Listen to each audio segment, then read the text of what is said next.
제가 최근에 에코델타 분양 영상을 올리면서 대부분 청약을 하지 말라고 했습니다.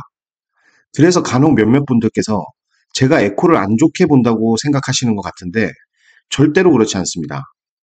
청약을 하지 말라는 말과 에코가 안 좋다는 말은 동의어가 아니죠. 제가 청약을 하지 말라는 이유는 최근 5억 4천이라는 분양가를 내세운 중흥 에듀리버 또한 청약 미달을 기록할 만큼 에코의 분양이 계속해서 청약 참패를 이어가고 있습니다. 이 말은 에코에 대한 청약 심리가 완전히 죽었다는 얘기죠. 또 에코는 재당첨 제한 10년이 적용되는데 생각해 보세요. 미달날 곳에 청약 통장 써서 재당첨 제한까지 생기면 이보다 억울한 일이 어디 있겠습니까?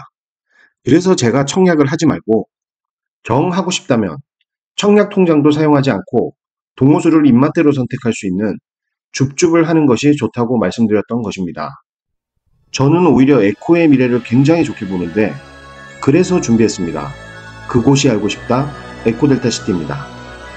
그런데 말입니다. 실제로 에코 같은 신도시에 대한 인식이 안 좋은 사람이 많습니다. 제 에코 영상 댓글에 나중에는 해수동강이 될 수도 있다고 하니 꿈이 크다면서 비웃기도 하고 또 변두리 외곽 취급을 하기도 합니다. 맞습니다. 신도시라는 곳은 외곽 허허벌판에 만들죠. 그렇다 보니 처음에는 인프라가 굉장히 부족합니다. 또 부산 도심, 중심지로의 접근성이 낮기 때문에 여간 불편한 것이 아닙니다. 이러한 이유 등으로 신도시를 안 좋게 보는 경우가 많이 있죠. 그런데 말입니다. 이러한 이유들로 신도시가 안 좋다면 우리나라의 모든 신도시는 안 좋아야 됩니다. 하지만 그렇지 않죠. 신도시지만 누구나 인정하는 신도시가 있단 말이죠. 바로 천당 위의 분당이라 불리는 분당 신도시가 대표적인 곳입니다. 저는 이 분당 신도시를 통해 에코 및 명지 등 부산 강서구의 미래에 대한 힌트를 얻고자 합니다.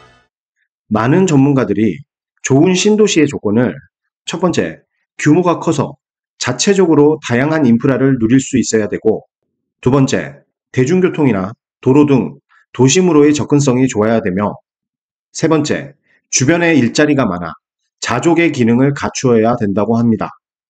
이러한 조건으로 분당을 바라보면 인프라나 접근성, 또 일자리적인 측면이 완벽하다고 볼 수 있겠습니다.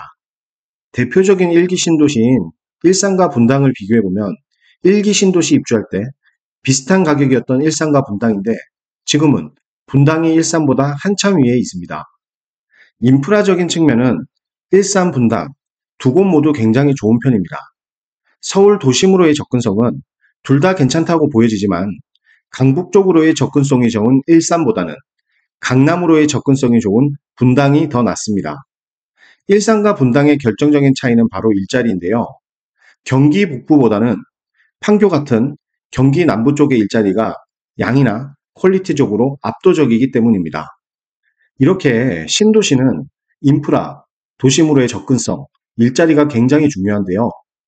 그러면 이 조건을 그대로 에코델타시티에 적용해 보겠습니다. 첫 번째는 인프라입니다. 에코델타시티는 겨우 작년부터 입주가 시작된 아주 극초반 단계입니다. 그렇기 때문에 당연히 인프라가 없습니다. 그런데 이것은 어쩔 수 없이 불편하더라도 기다리다 보면 시간이 해결해 줄 것입니다. 원래 신도시라는 곳은 허허벌판에서 시작하지만 하나둘씩 입주가 시작되고 나면 그 인프라도 따라서 하나둘씩 완성이 되는 것이죠. 명지국제신도시와 에코델타시티를 합쳐서 생각해보면 그 규모가 엄청나기 때문에 인프라의 크기나 퀄리티도 굉장히 좋을 것입니다. 결국 인프라적인 측면은 크게 신경 쓸 필요가 없을 것 같습니다. 시간이 답입니다. 두 번째 조건은 도심으로의 접근성입니다. 교통적인 측면은 여러 교통망이 계획되어 있는데요. 현재 공사 중인 부전 마산선을 이용하여 부전역까지 가면 부산 최대 상권인 서면으로의 접근성이 좋고 또 부전역에서 동해선으로 환승하면 센텀이 있는 백스코역까지도 금방 갈 수가 있습니다. 명지 오션시티와 수영 로타리를 잇는 부산 3호선의 연장인 강서선은 명지와 부산 도심을 연결하고 이러한 강서선을 이용하여 명지 국대신도시에서 사상하단선과 하단녹산선인 부산 5호선과 환승이 가능해집니다.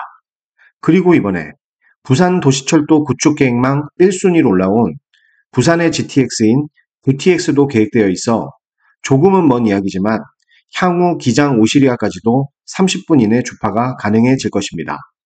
그 밖에 엄궁대교와 승학터널 등 결국 에코델타시티를 중심으로 한 여러 교통망으로 에코에서 부산 도심으로의 접근성이 확실하게 좋아질 것입니다. 세 번째는 에코델타시티의 일자리입니다. 부산시의 발표를 보면 현재 종사자 수가 가장 많은 곳은 서면이 있는 부산 진구 1위, 센텀이 있는 해운대구 2위, 녹산이 있는 강서구 3위입니다. 사업체의 규모를 알기 위해 사업체 하나당 종사자 수의 평균을 구하면 1위 강서구, 2위 기장군, 3위 동구입니다. 10년간 증감률은 1위 기장군, 2위 강서구, 3위 해운대구입니다. 결론적으로 강서구는 현재 종사자 수도, 사업체의 규모도, 또 증감률적으로도 모두 3위 안에 드는 부산 최고의 일자리 보고입니다. 또 다른 자료인 호갱노노를 보겠습니다. 좀 전에 부산시 자료는 일용직 알바 등 모든 종사자가 데이터라면 호갱노노 자료는 국민연금을 바탕으로 한 정규직 일자리 데이터입니다. 눈에 띄는 것이 있는데 남구의 평균 연봉이 가장 높습니다. 금융혁신도시 때문이겠죠. 강서구는 남구, 중구에 이어 평균 연봉이 세 번째인데 대신 남구 종사자 수가 채 4만 명이 안 되는 반면 강서구의 종사자 수는 7만 명이 넘을 정도로 일자리가 많다는 것입니다. 남구는 문형 금융혁신도시에, 강서구는 강서구의 많은 산업단지에 종사자가 많다는 것인데 만약에 여러분이 문현혁신도시에 일하는 고액연봉의 직원이라 생각해 보세요.